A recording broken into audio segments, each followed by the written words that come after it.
Well, now joining us here, Bucher and Towny, 95.7 The Game, a guy who is so dynamic as a player and also wonderful just to have him on the program. Tracy McGrady joins us here on 95.7 The Game. T-Mac, how's life treating you?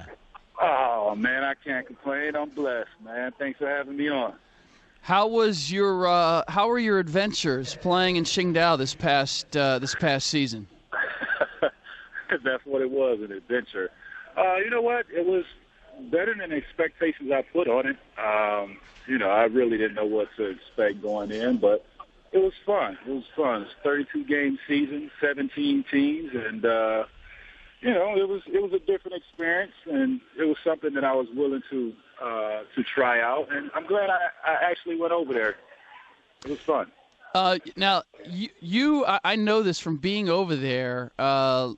Well before you ever played over there, you were incredibly popular. You were as popular as any player that I know of in China. Why? What do you think was the source of your popularity?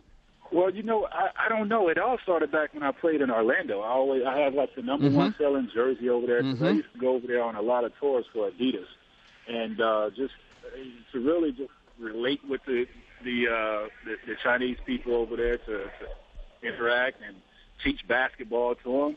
I don't know. I guess it was just my personality. I was able to connect with them, and also being a teammate of Yao for 6 years, helped a lot as well. So they got an opportunity to see me play every night when I was in Houston as well because of Yao, and I got a lot of attention off of that.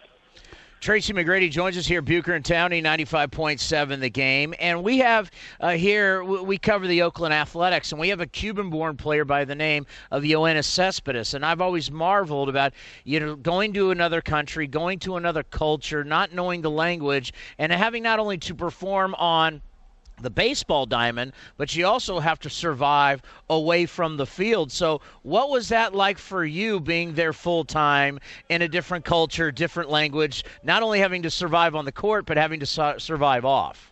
It was tough the first month. It was really tough just to really find, foods that I like, find a great place to go and eat, finding, a place to kind of, get away from the game of basketball and just have some time for yourself. I mean, it was all difficult for me. But, as I got to know the city, got to meet a lot of people over there in the city, it was great. It was just a great experience. Found places for myself to go and dine in and my team. Found places to go and just, get away and hang out. Some of my friends over there, so it was cool. I have to ask, because I've spent time over there. What's the strangest thing the unlikeliest thing that you ate while you were over there? I think I tried dog. Dog. Yeah. Well, you think you tried dog? Yeah, you said you think. I said, hey. I mean, when you're talking about some of the Chinese food, you have to say you think. I mean, right. I quite don't know what it was. Yeah, and it tasted like. Of course, everybody say dog or squirrel or something like it tastes like chicken, but right. It had a little weird taste to it. I'm not gonna say it tastes like chicken, but. I don't look forward to trying it no more. Okay, all right. You know something a little bit about long winning streaks. What do you make of what the Miami Heat are doing right now? Well, I'm not surprised for the simple fact that when they put this team together with LeBron, Bosh, and D-Wade, that this is what I really envisioned them doing. Just adding those dynamic players and putting them on one team and, getting pieces around them that know their roles and know what it takes to win. Shane Battier, Chalmers, Ray Allen, all the shooters that they have around these guys. I mean, and, you have the best player in the world. So this is what I really envision these guys doing, and it's great for the game because I get bored watching the game nowadays because I just think, the talent level is down. But, I'm tuned in to these guys, and I'm pushing for them to take this thing to 34 games. I have to think that because of your size and obviously talent level, that there's still a place for you to play in the NBA. What are the chances, the prospects that we'll see you again in an NBA uniform? You know what, Rick? I don't think you will, man. I really don't. I because of my popularity over in China and the great opportunities that I have over there, I'm leaning towards going back. So I just don't think you ever see me in an NBA uniform again. Really? Tracy McGrady joins us here, Bucher and Towny 95.7 The Game. And I know for a lot, I'd love to see you play again in the NBA, but why did you make that decision? Why China over the NBA? Well, last season I couldn't find the perfect opportunity for me. So it was just a no-brainer for me to go over there. I just wasn't going to go to a situation where I couldn't excel and really be myself. For the last few years, I really felt like that I settled, and I just couldn't put myself in that situation again when I know I got a lot more game left in me than, a lot of people, the last two teams really gave me the opportunity to. So I just felt like I was going to go back there and get my mojo back and just see how things were.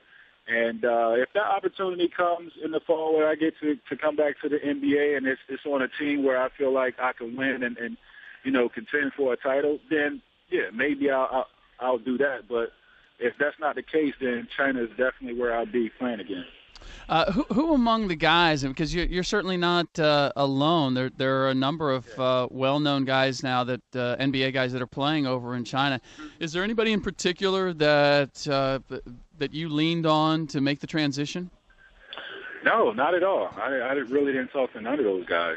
I don't have any contact with those guys, no friendship with any of them. So, no, I just winged it out. And what's it like when you cross? You cross paths. I believe Steph is still over there. How many top flight NBA players are you running across or playing against over there? Let me see. You had, of course, we all know about Stephon. Eddie Curry was over there.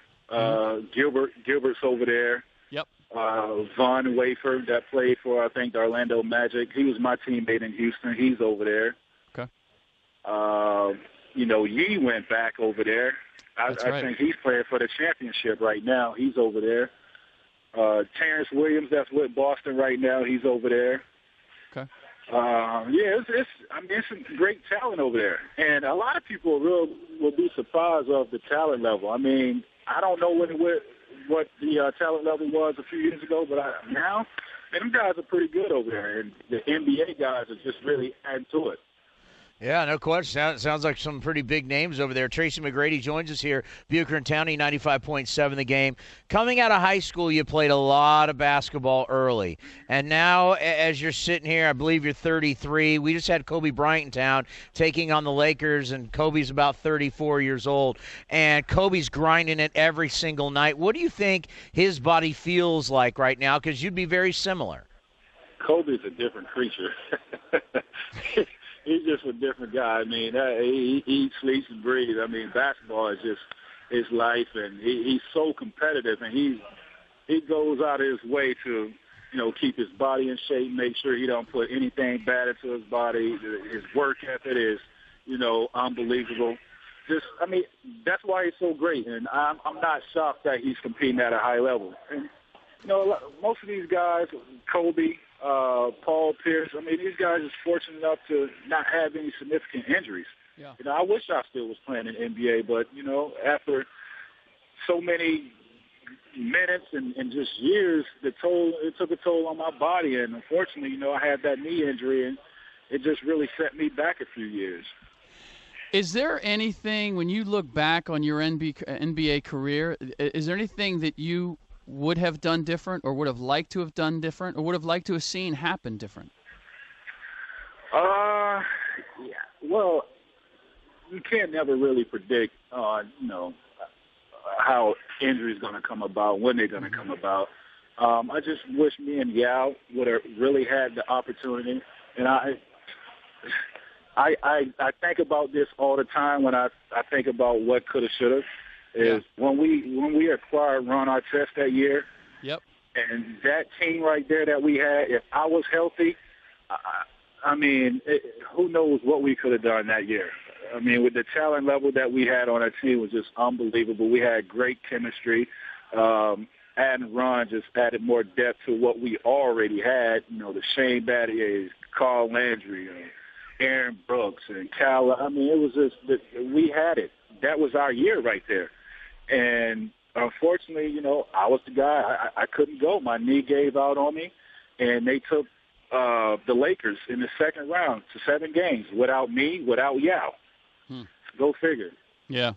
Well, T-Mac, hey, listen, we really appreciate your taking some time, spending it with us. We wish you the best of luck. We hope that maybe we will see you back here playing in the NBA. Have always loved your game and watching you play. Always a special player and always a treat to talk to. Thanks for joining us. All right. Thanks, Rick. Thanks for having me.